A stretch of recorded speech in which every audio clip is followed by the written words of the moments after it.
मिरज बोलवाड ओढ्यावरील संरक्षित भिंतीच्या बांधकामाचा आमदार डॉक्टर सुरेशभाऊ खाडे यांच्या शुभ हस्ते शुभारंभ।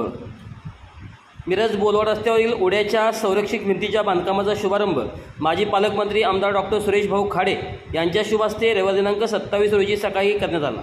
या संरक्षित भिंतीसाठी आमदार डॉक्टर सुरेशभाऊ खाडे यांनी 1,96,40,00,000 रुपये मंजूर करून आणले आहेत। या ओढ्यावर संरक्षित भिंत बांधण्यात यावी अशी नागरिकांची अनेक दिवसापासून मागणी होती। आमदार खाडे यांनी ही मागणी पूर्ण केली असल्याने नागरिकांमध्ये समाधानाचे वातावरण आहे।